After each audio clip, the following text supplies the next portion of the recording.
What is obedience and why obedience? Lessons from my mentor, lesson 1.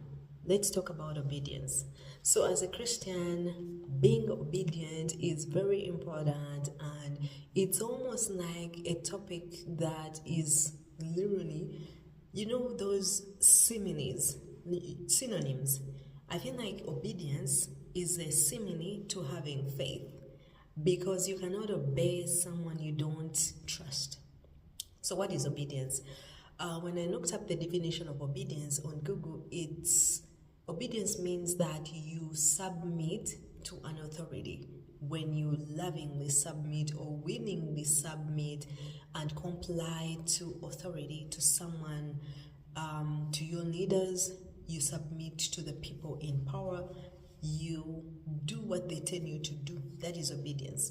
So I'm going to ask you, what is obedience? To you, what does obedience mean? And to me, obedience, when I was asked that question, to me, obedience means, again, being submissive to the people, listening to them and following their instructions, and literally doing what God tells you to do, your parents, your employers, your leaders, like the people the Lord has put in your life to lead you, okay? Even the people around you. It could even be someone your age. They don't need to be older than you, but you will know that if you don't obey this person, it's going to look bad. To me, that's what obedience means. And as you think about it in your own way, let me know what does obedience mean to you, okay? Now, we Christians, obedience is very fundamental, and I'm going to explain to you in a minute why. Let me ask you a simple question. I think we all know this. What was the first miracle that Jesus performed? It's about turning water into wine, if we don't already know. Jesus's first miracle that he performed, he turned water into wine. What does that have to do with obedience? I'll let you know in a minute. But let me first read scripture. This miracle is recorded in John 2, 1 to 12. But I'll just read a little bit. So Jesus changes water into wine. I'm reading here in my Bible that I love so much. On the third day, a wedding took place at Cana in Galilee. Jesus' mother was there, and Jesus and his disciples had also been invited to the wedding. When the wine was gone, Jesus' mother said to him, "They have no more wine." And then Jesus said, "Woman, why do you involve me?" Jesus replied, My hour has not yet come." His mother said to the servants, "Do whatever he tells you." I'm going to stop there so that I don't take so much time reading this. But you will see that this miracle took place and happened because of obedience.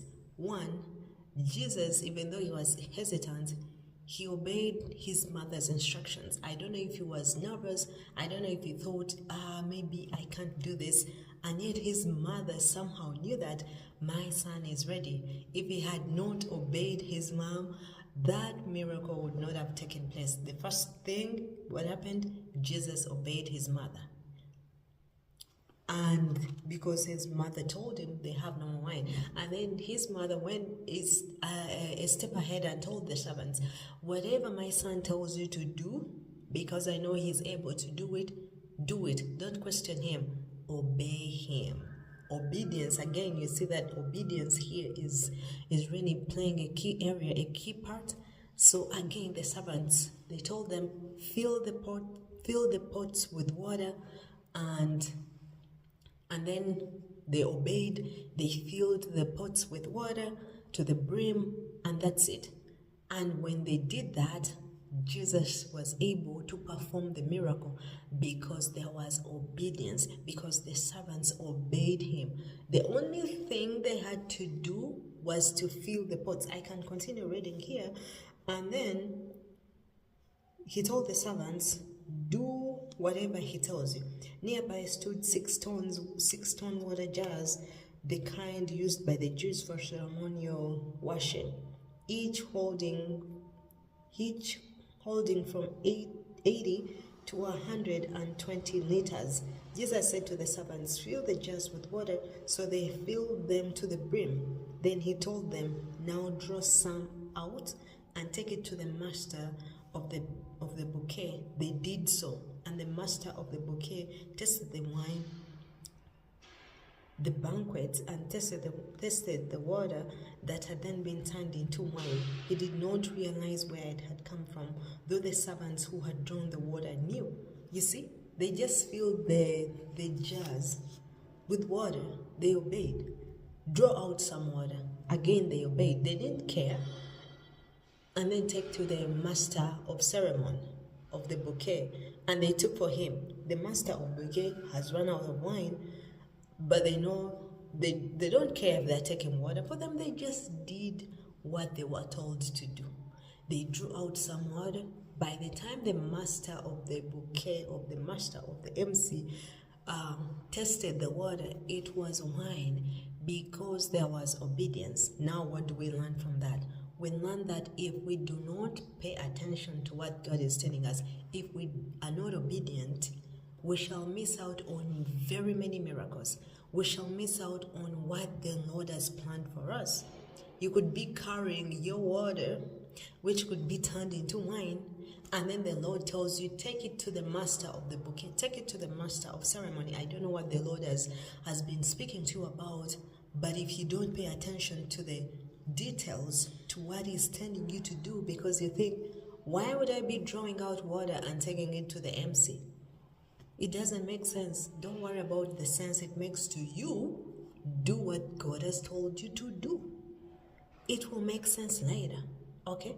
And when they tested the water, it was wine because of obedience. So you can see even many other miracles. When you study many other miracles, Jesus keeps telling people that your faith has healed you. He tells them, go and wash yourself in the blind person, the blind guy, one of the blind men. Jesus told them, go and wash yourself in the water, in the river. The person obeyed and went. You know that guy that had the person that had leprosy, that Elisha healed, but his servant eventually followed. They told him, go and wash yourself in Jordan 7 times. He disobeyed at first because it didn't make sense to him, okay? But when he went and washed himself, his skin became like a baby skin. Almost all the miracles in the Bible, if you pay attention to them, they were about obedience. Pick up your mat and walk. Obedience. I can think about many. You know what I mean? So, if you haven't yet been obeying the things that the Lord is telling you, because He told you to pick up your mat and you think, oh my God, my leg hurts. Oh my God. You're missing out. We are missing out on our miracles. We are missing out on, getting into that part where the Lord wants us to be, by giving us simple instructions that may not make sense in our understanding, okay? Let me know what you learned in this first lesson that I learned from my mentor. Leave a comment and let me know what you think about this, and what have you been convicted of as you listen to this, okay? Let me know in the comments. And also, if you have any other question that you would like me to pass on to my mentor, let us learn together, let us grow together. And thank you for watching. I'll see you in the next video, in the next lesson. I'm going to make a playlist of other inspiring and motivating videos I've done before. Be blessed.